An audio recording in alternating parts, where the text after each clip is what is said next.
ஹாய்ங்க, எல்லாரும் எப்படி இருக்கீங்க? இப்போ பருவதமலைக்கு போன வீடியோ தான் உங்ககிட்ட நான் ஷேர் பண்ண போகிறேன்.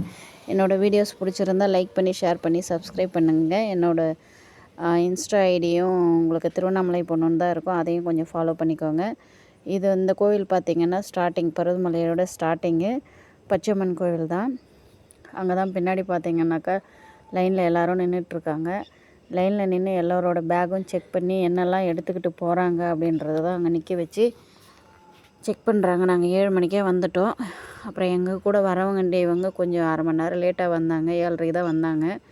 ஸோ எல்லாத்தையும் லைனில் இங்கே பாருங்கள் எவ்வளோ தூரம் லைனில் நின்றுட்டுருக்காங்க. லைனில் நின்று அவங்க பேக்கில் பிளாஸ்டிக் பொருள் மேலே கொண்டு போகக்கூடாது அப்படின்றதுக்காக, அப்படியே எடுத்துகிட்டு போனாலும் அவங்க ரிட்டனுக்கு கொண்டு வந்து கொடுக்கணும் அப்படின்றதுக்காக அவங்க எடுத்துகிட்டு போகிற பிளாஸ்டிக் பேகு, வாட்டர் கேனு இதெல்லாம் பார்த்திங்கன்னா ஸ்டிக்கர் ஒட்டி ஒரு பேகுக்கு அது ஒரு கவருக்கு ஒரு கேனுக்கு பார்த்திங்கன்னா 10 ரூபா வாங்கினாங்க.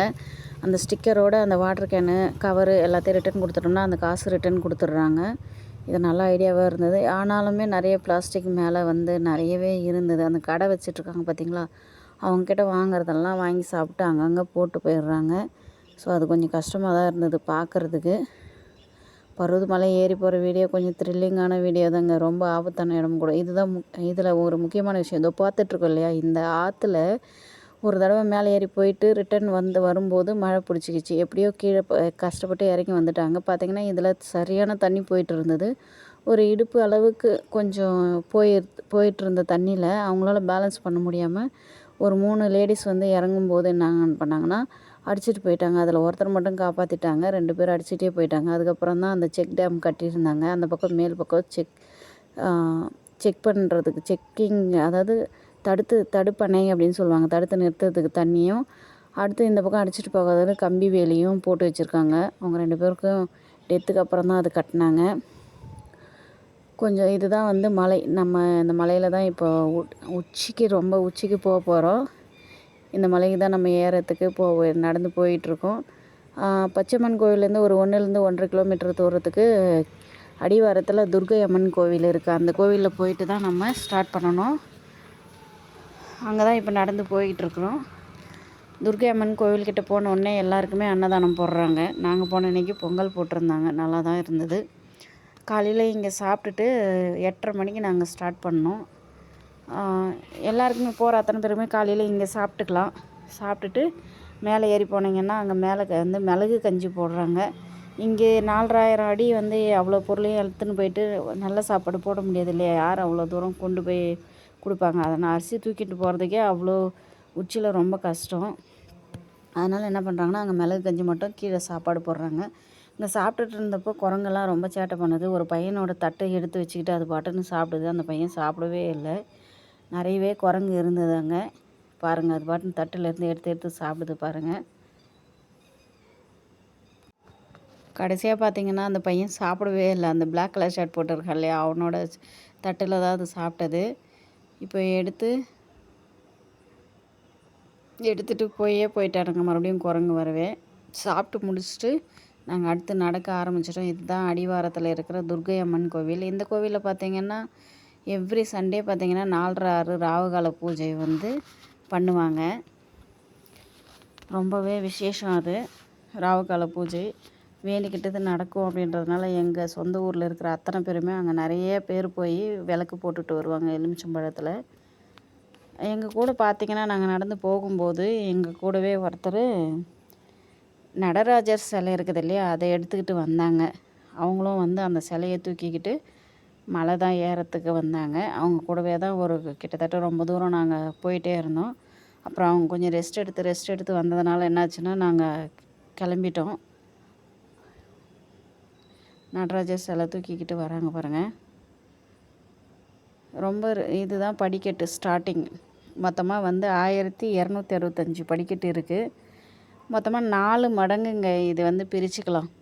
படிக்கட்டு ஒரு 1/4 மடங்கு, ஒரு 1/4 மடங்கு பாறை மேலே நடந்து போகிறது. அதுக்கடுத்த 1/4 மடங்கு பார்த்திங்கன்னாக்கா மண் பாதையில் நடந்து போகிறது. அதுக்கப்புறம் 1/4 மடங்கு பார்த்திங்கன்னா அந்த மலை உச்சியில் உங்களுக்கு நாங்கள் காட்டுறோம் பாருங்கள். அந்த மலை உச்சி 1/4 மடங்கு, அதாவது கடப்பாறை படிக்கட்டு அப்படின்னு சொல்லுவாங்க.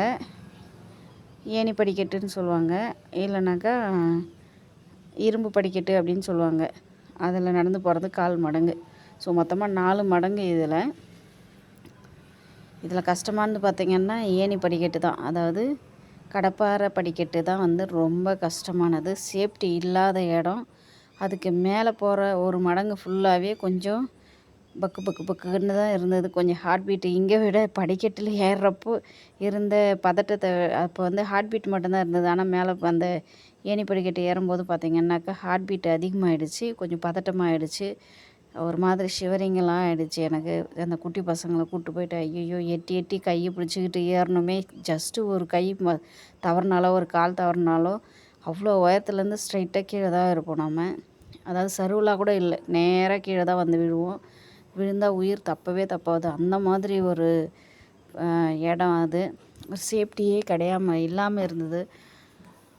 இவ்வளோ பேர் போகிறாங்க, எவ்ரி சண்டே நிறைய பேர் மேலே ஏறுறாங்க. இவ்வளோ வருஷமாக நான் அந்த கோவில் இருக்குது. கிட்டத்தட்ட நான் எனக்கு விவரம் தெரிஞ்சு 30 வருஷத்துக்கு மேலேயா எல்லோரும் போகிறோம் வரோம். நான் சின்ன வயசாக இருக்கும்போது ஒரு தடவை தான் போனேன். அதோடு இப்போ தான் செகண்ட் டைமாக போயிருக்கேன். இங்கே பாருங்கள், வியூ பாருங்கள். அன்றைக்கி ரொம்ப பனிமூட்டமாக இருந்ததுனால பார்த்திங்கன்னா கீழே எதுவுமே சரியாக தெரியல. ரொம்ப பள்ளம், ரொம்ப ஆழம், அது எதுவுமே கவர் பண்ண முடியல. ரொம்ப பனிமூட்டமாக இருந்தது. ஒரு சேஃப்டியே இல்லாத இடங்க. 555வது படிக்கட்டு. ஸோ ஒரு சேஃப்டி இல்லாத இடம், ரொம்ப ரிஸ்க்கான இடமுன்னும் சொல்லலாம். ஆனாலும் நிறைய பேர் வந்து போகிறாங்க அந்த கோவிலுக்கு, சரிங்களா. இடையில் புத்து ஏற போகிற வழியில் புத்து ஒரு இருக்குது. இது வந்து தண்ணி பாதி வரைக்கும் தான் தண்ணி வந்து எடுத்துகிட்டு போக முடியுது. அதுக்கு மேலே வந்து மேலே ஏறலை அப்படின்னாங்க. தண்ணி போகிற பழுப்பு அது. ஓகேங்களா. 635வது படிக்கட்டு போயிட்டுருக்குறோம். இவங்க 2 பேரால் தான் எனக்கு 650வது படிக்கட்டு. இவங்க 2 பேரால் தான் கொஞ்சம் நான் பதட்டமாகவே நிற்காமல் நடந்ததுனால எனக்கு கொஞ்சம் காலெல்லாம் ரொம்ப அதிகமாகவே வலி எடுத்துக்கிச்சு. இவங்க நிற்காமல் அவங்க பாட்டுன்னு போயிட்டே இருக்காங்க.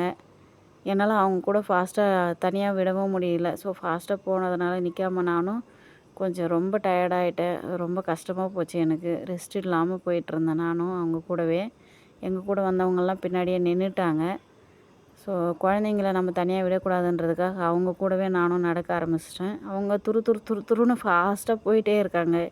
என்னால் அவங்களுக்கு ஈக்குவலாக நடக்கவே ஆரம்பிக்க முடியல. கிட்டத்தட்ட ஒரு 5லேருந்து ஒரு 10 மீட்டர் தொலைவில் தான் அவங்க போயிட்டுருந்தாங்க. அவங்க பின்னாடியே நானும் பார்த்துக்கிட்டே போயிட்டுருந்தேன். 700வது படிக்கட்டு. இங்கேருந்து தான் பார்த்திங்கன்னா ஒரு சித்தர் குகை இருக்குதுன்னு சொல்லிட்டு அங்கே போனோம். அங்கே ஒரு சிவன் வந்து இருந்தார். கொஞ்சம் சைடில் கீழே இறங்கி அதுக்கப்புறம் மேலே ஏறணும். ஏறி கொஞ்சம் திரும்பினா அங்கே ஒரு பெரிய குகை இருக்குது. அந்த குகைக்குள்ளே தான் ஒரு சித்தர் இருந்தாராம். ஸோ அங்கேவே வந்து ஒரு சிவன் வச்சு எல்லோரும் சாமி கும்பிட்டுட்டு வந்தாங்க. அங்கே போயிட்டு வந்தாங்க.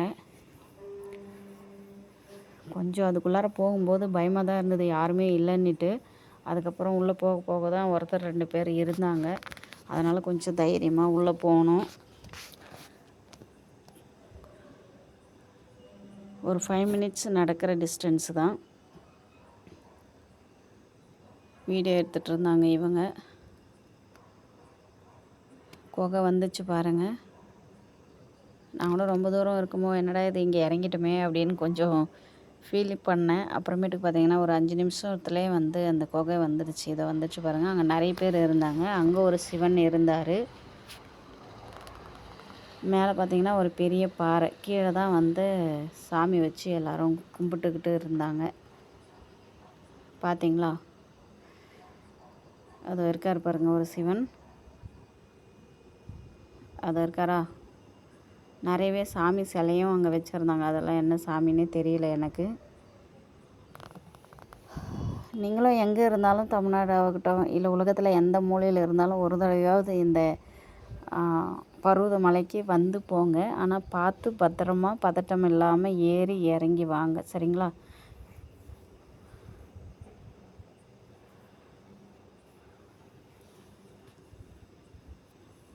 பாருங்கள் மேலே எவ்வளோ பெரிய பாறை. இதுதான் குகை. இந்த குகைக்குள்ளே தான் சித்தர் ரொம்ப நாளாக வந்து தவம் இருந்ததா சொல்லப்படுது. ஆனால் அவர் இப்போ இல்லையா, இறந்துட்டாராம்.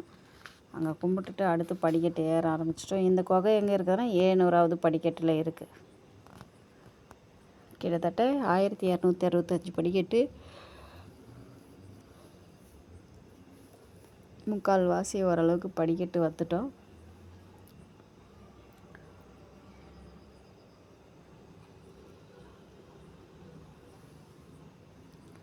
இந்த 950வது படிக்கட்டு. பயங்கரமாக மூச்சு வாங்குச்சுங்க. ஆளுங்கள்லாம் அங்கங்கே உட்காந்து போனாங்க பாவம்.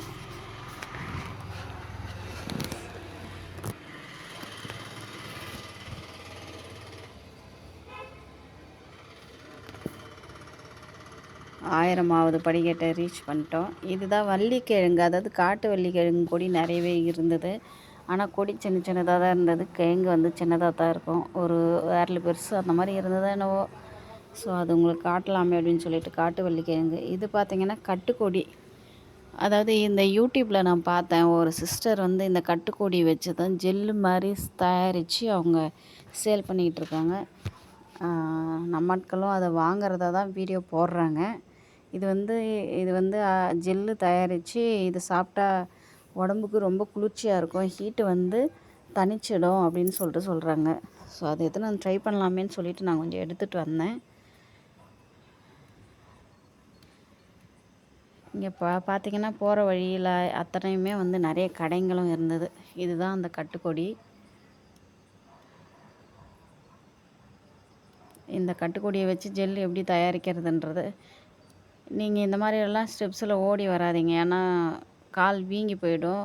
ரொம்ப நாளைக்கு அப்புறம் ஒரு 1 வீக்கு கிட்ட சரியாக நடக்க முடியாத அளவுக்கு வலி அதிகமாக இருக்கும். அந்த மாதிரிலாம் ஓடாதீங்க. பொறுமையாக போய் பொறுமையாக கீழே இறங்கி வாங்க, ஓகேங்களா? அந்த கட்டுக்கொடியை வச்சு ஜெல் எப்படி தயாரிக்கிறன்ற வீடியோ நான் அப்புறமா உங்களுக்கு போடுறேன். நிறைய நேச்சுரல் வீடியோ தான் உங்களுக்கு நான் ஷேர் பண்ணுவேன். இதோட வந்து படிக்கட்டு முடிஞ்சது. இதுக்கப்புறம் வந்து பாறை மேலே நடந்து போகிறது தான், சரிங்களா? கால்வாசி படிக்கட்டு, அதாவது மலை ஏறுறதில் 1/4 பங்கு நம்ம முடிச்சிட்டோம். மீதி 1/4 பங்கு பாறை மேலே நடக்கிறது, ஓகேங்களா? இது எல்லாமே கஷ்டமாக தாங்க இருந்தது. ஓரளவுக்கு செருப்பு போட்டு நடந்து போகிறவங்களுக்கு கொஞ்சம் கஷ்டம் தெரியாது. இது என்ன இலைன்னு தெரியல, ஒரு மாதிரி டிஃப்ரெண்ட்டாக இருந்தது, அதனால் எடுத்தேன். இது பார்த்திங்கன்னா வந்து உடந்தழை அப்படின்னு சொல்லுவாங்க. விஷம் நிறைந்த ஒரு இலை. இதை சாப்பிட்டா இறந்துருவாங்க அப்படின்னு சொல்லுவாங்க. இந்த இலையை சாப்பிட்டுட்டு தான் வந்து எங்கள் மாமியார் இறந்து போனதாகவும் சொல்கிறாங்க. உண்மையாகவே இது சாப்பிட்டா இறந்துருவாங்களாம். இவர் பார்த்தீங்களா, அவர் கோலை தாங்கி தான் நடந்தார். ஹேண்டிகேப்டு போல், மாற்றுத்திறனாளி. அவரே பார்த்திங்கன்னா இவ்வளோ உயரமான ஒரு பருவதமலையை ஏற வந்துட்டார். எனக்கு ரொம்ப ஆச்சரியமாக இருந்துச்சு இவரை பார்க்கும்போது. நிறைய வயசானவங்க, நமக்குலாம் வந்து ஹார்ட் பீட் அதிகமாகும்போது ஹார்ட் அட்டாக் வந்துடுற அளவுக்கு மூச்சு வாங்குது. நிறைய வயசானவங்க, குண்டாக இருந்தவங்க, முடியாதவங்க, இவங்கெல்லாம் பார்த்திங்கன்னா மலை ஏறத்துக்கு வந்தாங்க. ரொம்ப ஆச்சரியமாக இருந்தது பார்க்குறதுக்கே. இங்கே வந்து கல் நிறைய பேர் அடுக்கி வச்சுருந்தாங்க. சரி நம்மளும் வீடு கட்டணும் அப்படின்றதுக்காக ஒரு 3 கல் மட்டும் வச்சு அடுக்கிட்டு வந்தேன். இங்கே வந்து கொஞ்சம் ரெஸ்ட் எடுத்துகிட்டு இருந்தாங்க. கொஞ்சம் பாறை அகலமாக இருந்ததுனால, ஃப்ரீயாக இருக்கிறதுனால ஏறி வரவங்க அங்கே கொஞ்சம் உட்காந்து ரெஸ்ட் எடுக்கிறாங்க.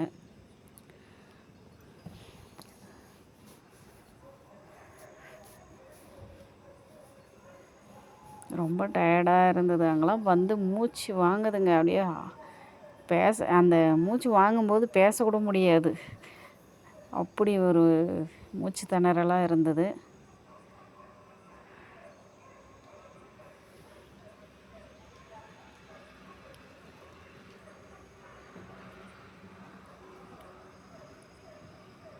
அங்கே ஒரு கடை இருந்தது, அதை தான் உங்களுக்கு வீடியோவாக எடுத்தேன். அடுத்து பார்த்திங்கன்னா ஒரு கோவில் ஒன்று, அங்கே ஒரு சிவன் கோவில். அடுத்து 2வது சிவன் அங்கே இருந்தது. ஃபஸ்ட்டு சிவன் வந்து அங்கே குகை காட்டினேன் இல்லைங்களா, அதுதான் முதல் சிவன். இது வந்து 2வது சிவன்.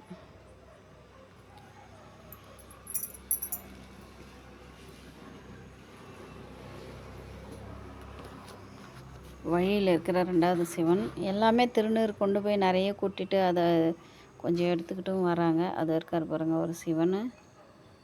அதை ஆரத்தி காட்டுறாரு இல்லையா, அந்த சிவன் தான்.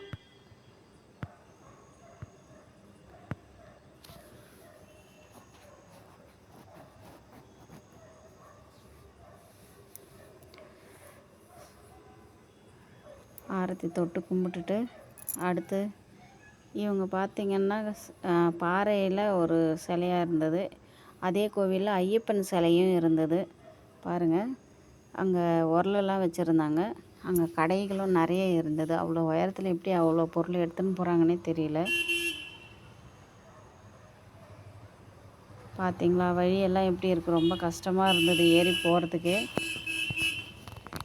நீங்கள் சாப்பாடு எதுவும் கொண்டு போக வேண்டாம். ஸ்நாக்ஸும், அதாவது பிளாஸ்டிக் இல்லாமல் ஃப்ரூட்ஸ் அந்த மாதிரி எடுத்துன்னு போங்க. வாழைப்பழம் எடுத்துன்னு போங்க, ஆப்பிள் எடுத்துன்னு போங்க. இப்போ இலந்தக்காய் சீசன் இருக்கிறதுனால நான் இலந்தக்காய் தான் 1 கிலோ வாங்கி எடுத்துகிட்டு போயிருந்தேன்.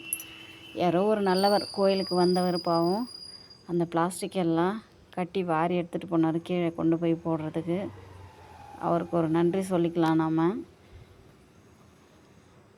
இப்படி தான் இருந்தது நடந்து போகிற வழியெல்லாம்.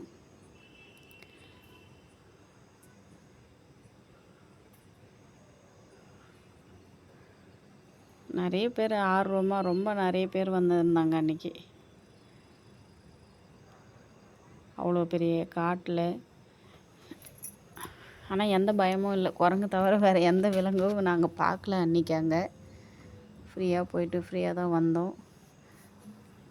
இங்கே நடந்து போகிறது கொஞ்சம் மூச்சு வாங்கினாலும் கொஞ்சம் கால் வலி இருந்தாலும் அங்கே பாறை மேலே ஏறுறது தாங்க கொஞ்சம் ரிஸ்க்கு. வர்றவங்க அத்தனை பேருமே அது மேலே போகும்போது கொஞ்சம் பார்த்து பத்திரமா போயிட்டு பதட்டம் இல்லாமல் ஏறி போய் இறங்கி வாங்குங்க. மேக்ஸிமம் கீழே பார்த்து ஏறாதீங்க, பார்த்தீங்கன்னா பயந்துருவீங்க. ஓகேங்களா. இங்கே பாருங்கள், அந்த நடராஜர் சிலை எடுத்துகிட்டு வரவர் இது வரைக்கும் எங்கள் கூடவே தான் வந்தார். அங்கே வந்து பார்த்திங்கன்னா அந்த சங்கு மாதிரி சவுண்டு வர்றது ஊதினார். ஸோ அதனால் அங்கே ஒரு வீடியோ எடுத்தேன். ரொம்ப சத்தமாகவே ஊதினார் கூட வந்தவர். அங்கே ஏதோ சந்து தெரிஞ்சது. அங்கங்கே முடியாமல் அங்கங்கே உட்காந்து எல்லோரும் ஏஞ்சி நடந்தாங்க. மூச்சு வாங்க ஆரம்பிச்சிச்சுங்க. இந்த மாதிரி டைம்லலாம் மூச்சு வாங்கிக்கிட்டு இருந்தது. நடக்க முடியாத அளவுக்கு சோர்ந்துவே போயிட்டோம். கொஞ்சம் நேரம் கூட ரெஸ்ட்டே இல்லாமல் இந்த பசங்க நிற்காமல் நடந்துகிட்டே இருந்ததுனால நானும் அவங்க கூட நடக்க வேண்டியதாக போயிடுச்சு. பார்த்திங்களா, கீழே நடந்து வராங்க. அதாவது ரொம்ப ஏத்தமாக இருக்கும். அதில் நம்ம நெட்டில் ஏறுற மாதிரி ஏறுறதுனால ரொம்ப மூச்சு வாங்குது.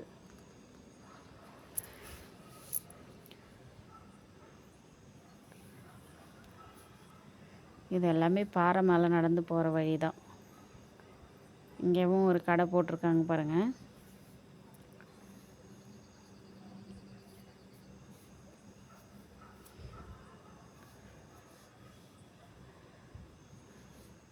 பாதி வரைக்கும் நம்ம முடிச்சிட்டோம். அடுத்து இந்த பைப்பை பிடிச்சிக்கிட்டு, இரும்பு பைப்பை பிடிச்சி ஏறி போகிறது இறங்கி வர்றது, இது மட்டும்தான். ஒன் சைடு ஏறி போகிறவங்க ஏறி போனாங்க, ஒன் சைடு இறங்கி வர்றவங்க இறங்கி வந்துக்கிட்டு இருந்தாங்க. இது ஏறும்போது பிடிச்சி ஏறி போகிறது ஒன்றும் கஷ்டம் தெரியல. ஆனால் இறங்கி வரும்போது பைப்பை பிடிச்சிக்கிட்டு கீழ்ப்பக்கமாக சாஞ்சி வர்றதுனால ரொம்ப ஃபோர்ஸ் பண்ணி நம்ம காலை ஊனி நடந்து வரதா போயிடுச்சு. அதனால தான் வந்து அதிகமாக கால் வலிக்க ஆரம்பிச்சிடுச்சு. இறங்கும்போது தான் கொஞ்சம் ரிஸ்க்காக இருந்தது. அதாவது வலி அதிகமாக இருந்தது. ஏறும்போது கூட கொஞ்சம் தெரியல. அப்படி மூச்சு வாங்குச்சிங்க. ரொம்ப கஷ்டமாக இருந்தது இந்த பிடிச்சிட்டு ஏறுறதும் இறங்குறதும். இங்கே கல்லெல்லாம் பார்த்திங்கன்னா மழை வந்தப்போ அடிச்சிட்டு போயிடுச்சா என்னன்னு தெரியல. அதனால தான் அங்கே மட்டும் கொஞ்சம் கால்வாசி, அதாவது 1/4 பங்கு பாறைக்கு அப்புறம் 1/4 பங்கு பழுப்பு.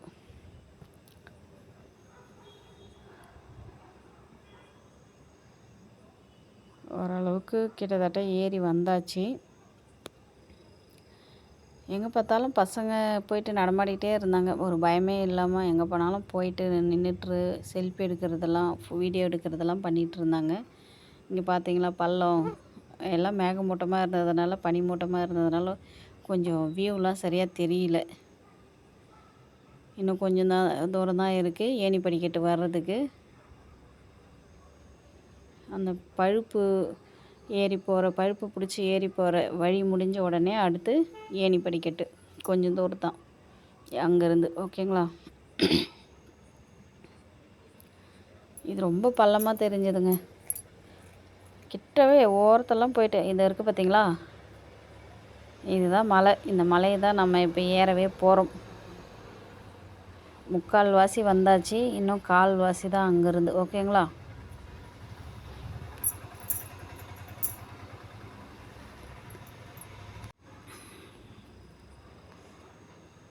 எல்லோரும் நிறைய பேர் நின்று இங்கே தான் வீடியோ எடுத்துக்கிட்டு இருந்தாங்க, ஃபோட்டோ எடுத்துக்கிட்டு இருந்தாங்க. அங்கேருந்து பார்க்குறதுக்கு அந்த உச்சி மேலே ரொம்ப அழகாக தெரிஞ்சுது.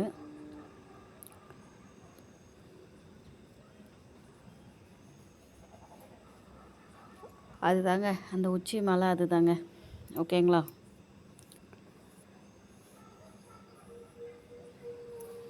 அந்த மேலே தெரியுது பாருங்கள், அந்த மூலையில் கார்னரில் இதை தெரியுது பாருங்கள், அது இந்த மலையை தான் நம்ம போயிட்டு ஏறி பார்க்க போகிறோம்.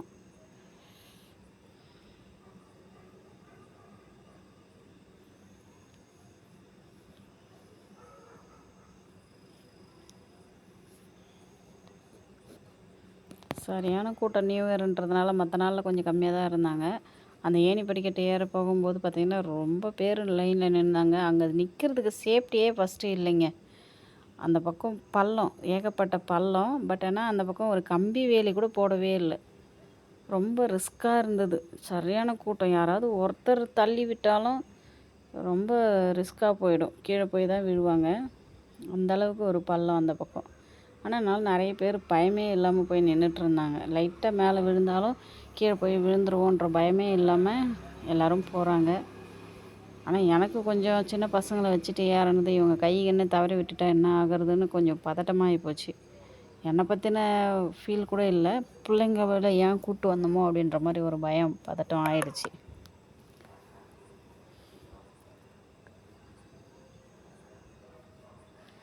எவ்வளோ பனிமூட்டமாக இருக்குது பாருங்கள்.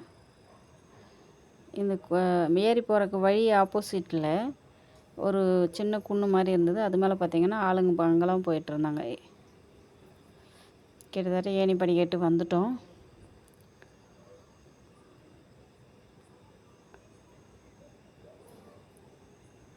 இங்கே ஒரு கடை. இங்கேருந்தே க்யூவில் தாங்க நின்னாங்க. இங்கேருந்தே க்யூ தான் ஏணி படிக்கட்டுக்கு போகிறதுக்கு. இந்த பக்கம் வந்து பார்த்திங்கன்னா பள்ளம். லெஃப்ட் சைடு பார்த்திங்கன்னா ரொம்ப பள்ளம். இது வந்து இறங்கி வர ஏணி படிக்கட்டு. இந்த பக்கம் இறங்கி வராங்க பாருங்கள். அப்படியே செங்குத்தாக இருக்கும், செங்குத்தாக இருக்கும். அதில் பிடிச்சிட்டு தான் ஏறணும், அதில் பிடிச்சிக்கிட்டு தான் இறங்கணும். இதுதான் ஏறி போகிற வழி. அதை பார்த்திங்களா, அதை பாருங்கள். அப்படியே செங்குத்தாக இருக்கும் பாறை. இந்த பக்கமும் இந்த பக்கமும் கடப்பாறைன்னு சொல்லுவாங்க. அதை மட்டும்தான் அடித்து வச்சுருப்பாங்க பாறையில். அதை பிடிச்சிக்கிட்டு தான் ஏறணுமே. ரொம்ப ரிஸ்க்கு. அப்படியே நேராக நிற்கிற பாறையில் ஏறி போகிறது ரொம்ப ரிஸ்க்கு. யாருன்னா ஒருத்தர் வந்து அந்த கூட்டத்தில் விழுந்தால் கூட அந்த பக்கம் பள்ளம், அந்த பக்கம் சேஃப்டியே இல்லை. ஒரு கம்பி வேலி கூட போடலை. கவர்மெண்ட்டு எவ்வளோ பணம் செலவு பண்ணுறாங்க. இந்த கோயிலுக்கு இத்தனை லட்சக்கணக்கான பேர் வராங்க. இந்த மாதிரி கோயிலுங்க கொஞ்சம் கவர்மெண்ட்டில் எதனா பண்ணலாம், சேஃப்டி பண்ணி கொடுக்கலாம். போகிறவங்க ரிஸ்க் இல்லாமல் போயிட்டு வர மாதிரி, கொஞ்சம் பயம் இல்லாமல் போயிட்டு வர மாதிரி. பார்த்தீங்களா எவ்வளோ கூட்டம் இருக்காங்க.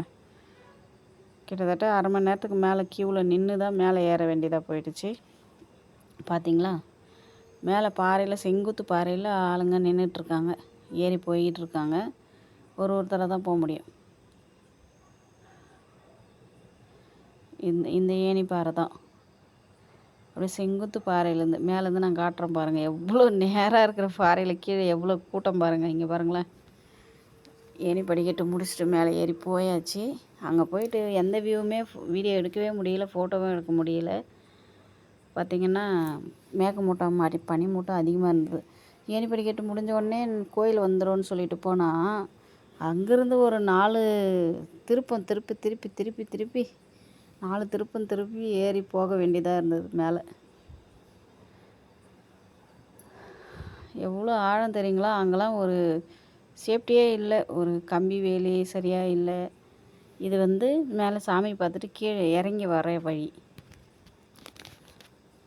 அது மட்டும்தாங்க. அந்த ஒரே இடம் ஒரு 10 மீட்டர் தொலைவு மட்டும்தான் வந்து கொஞ்சம் ரிஸ்க் இல்லாமல் கொஞ்சம் ஈஸியாக இருந்தது.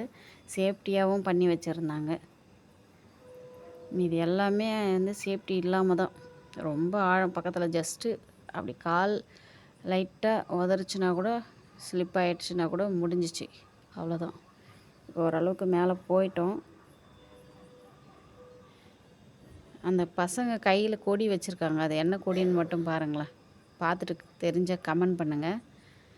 அதாவது நிறைய ஃபாரின் வீடியோலாம் பார்த்திங்கன்னா அங்கே இருக்கிற தமிழர்கள் வந்து இந்த கொடியை எங்கே பார்த்தாலும் பறக்க விட்டுட்ருக்காங்க. எல்லா நாட்டிலையும் ஏதாவது ஒரு இடத்துல இந்த கொடியை கட்டி விட்டுருக்காங்க. அதே மாதிரி தான் அன்றைக்கி பசங்களும் பருவதமலையில் இந்த கொடி கட்டிக்கிட்டு இருந்தாங்க.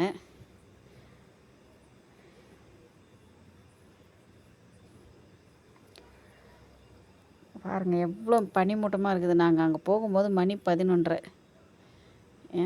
சாமி பார்த்துட்டு வந்து பார்த்திங்கன்னா திருநீர் ஃபுல்லாக பூசிக்கிட்டு உக்காண்ட்ருந்தாங்க இந்த தம்பி. பாருங்களேன், இவர் சித்தராகலான்னு முடிவு பண்ணிட்டாரா நான் தெரில. திருநீர் ஃபுல்லாக பூசிக்கிட்டு உக்காந்துட்டு இருந்தார். நிறைய பேர் தியானமும் பண்ணிக்கிட்டு இருந்தாங்க. கோயிலுக்கு போகிற வழியில் தான் பாருங்கள் எவ்வளோ பனிமூட்டமாக இருந்தது. சரியாக எதிரில் வர ஆள் கூட சரியாக தெரியல, அவ்வளோ பனிமூட்டம்.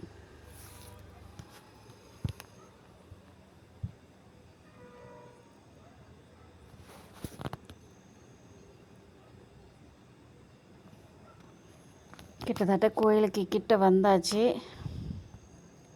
அங்கிருந்து அதை பார்த்திங்களா, கோபுரம் தெரியுதா? பனிமூட்டத்தில் சரியாக தெரியல. கோவிலுக்கே வந்துட்டோம்.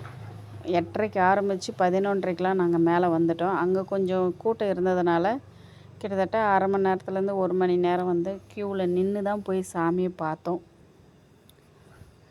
உள்ளே வந்து பெரிய சிவன்லாம் ஒன்றும் கிடையாதுங்க, குட்டி சிவன் சிலை தான். கிட்டத்தட்ட 35 வருஷமாக வந்து அங்கே ஒருத்தர் தவம் இருந்து ஒத்தையாளாக இந்த கோவில் கட்டினதாக வந்து வரலாறு சொல்லப்படுது. எடுத்த ஃபஸ்ட்டில் விநாயகர் கோவில்.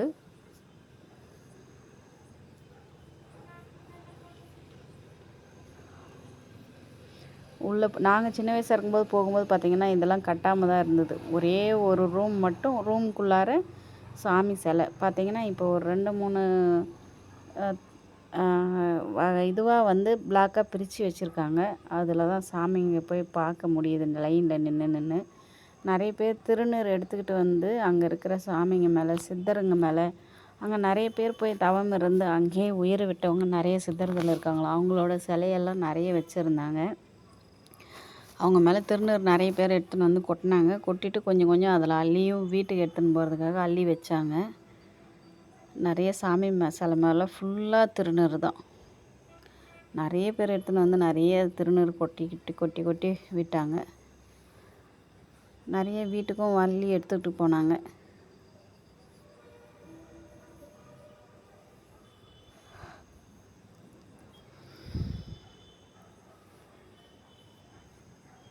போகிற அந்த சாமி தரிசனத்துக்கு முன்னாடி வரைக்கும் நிறைய சாமி சிலைங்க இருந்தது. அதுங்க எல்லாத்துக்கும் மேலேயும் வந்து திருநீர் கொட்டிக்கிட்டு இருந்தாங்க. இது இருக்குது பார்த்திங்களா, இவங்க தான் இங்கே தான் வந்து பார்த்திங்கன்னா தவம் இருந்த சித்தர்கள் சிலையெல்லாம் பண்ணி வச்சுருக்காங்க. எத்தனை சித்தர்கள் இருந்தாங்களோ அவங்க அத்தனை பேரோட சித்தர்களோட சிலையும் இங்கே இருக்குது.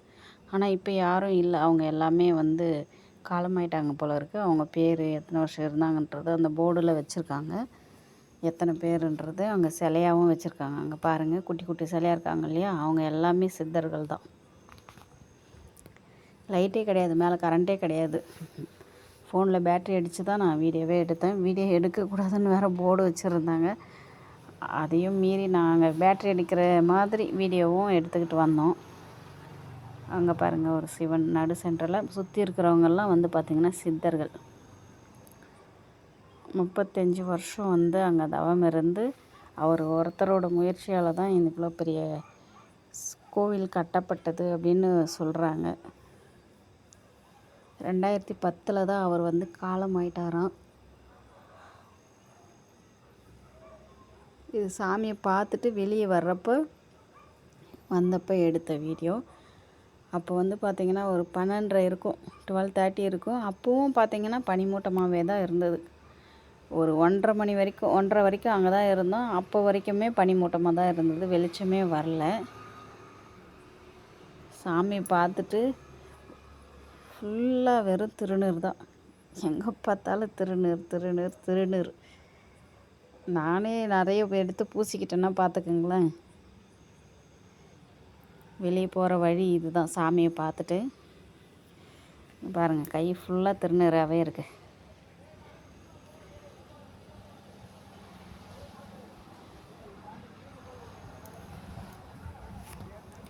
எல்லார் ஃபேஸ்லேயுமே அப்படி தான் இருந்தது அன்றைக்கி.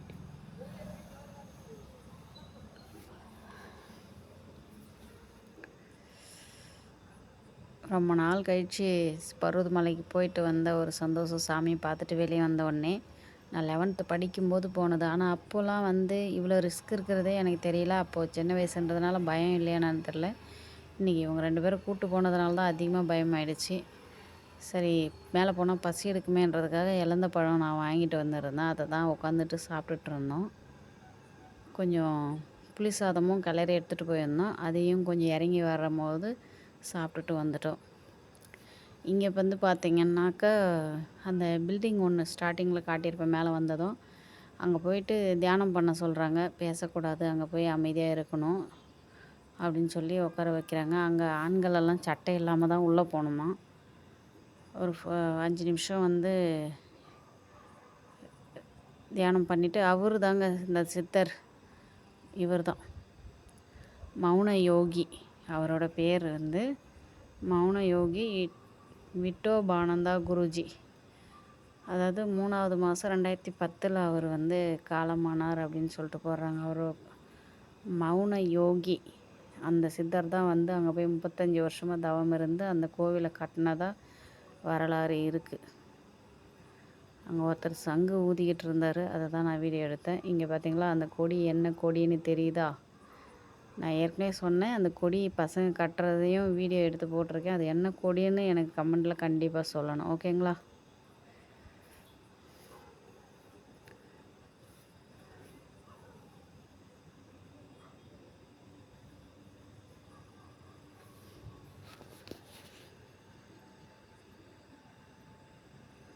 எங்கே போனாலும் இந்த கொடி தான். இந்த வருஷம் என்ன நடக்க போகுது, கரெக்டாக ஜனங்க நினைக்கிறத நிறைவேற்ற முடியுமா, இல்லை நிறைய பேர் சதி வேலை பண்ணுவாங்களான்னு தெரியல. நம்ம படத்தில் பார்க்குற மாதிரியே நிஜ வாழ்க்கையிலையும் நடக்குது இல்லைங்களா? ஆமாவா இல்லையான்னு உண்மையாக தெரிஞ்சால் சொல்லுங்கள். இங்கே மட்டும்தாங்க சேஃப்டியாக இருந்தது. இது கீழே இறங்கி போகிற பாதை. இங்கே மட்டும்தான் சேஃப்டி இருந்தது. இதேமாரி எல்லா இடத்துலையும் மேலே ஏறி வர வரைக்குமே பண்ணி வச்சிட்டாங்கன்னா ரொம்ப நல்லாயிருக்கும். பசங்களை கூப்பிட்டு போகிறவங்களும் இல்லை வயசானவங்க போகிறவங்களுக்கு கொஞ்சம் ரிஸ்க் இல்லாமல் இருக்கும், ஓகேங்களா? நிறைய இடத்துல எந்த வேலையுமே கிடையாது. ஜஸ்ட்டு மிஸ் பண்ணால் அவ்வளோதான், கீழே தான் இருக்கணும். இறங்கி வந்தாச்சு. இறங்கி வரும்போது ரொம்ப டயர்டுனால என்னால் வீடியோவே எடுக்கவே முடியல. கீழே இறங்கி வந்துட்டோம். கிட்டத்தட்ட 8:30க்கு ஆரம்பித்து 4 மணிக்கு தான் நாங்கள் லாஸ்ட்டு படிக்கட்டு ரீச் ஆனோம். கிட்டத்தட்ட பருவதமலையை கிரிவலம் வர்ற டைம் இது. அவ்வளோ ரிஸ்க்காகவும் ஆகிடுச்சு, அவ்வளோ டயர்டாகவும் ஆகிட்டோம். திருவண்ணாமலை நான் மாதம் வாரம் கூட கிரிவலம் போயிட்டுருக்கேன். ஆனால் அவ்வளோ டயர்டாகலை. ரொம்ப டயர்டாயிட்டேங்க. கால் வலியெல்லாம் தாங்கவே முடியல. கால் எரிச்சல் எடுத்துக்கிச்சு. அந்த மண், கல், குட்டி குட்டி கல், பாறை மேலே கால் வைக்கும்போதெல்லாம் அப்படியே புண்ணில் வைக்கிற மாதிரி ரொம்ப கஷ்டமாக இருந்தது. இறங்கி வந்தாச்சு.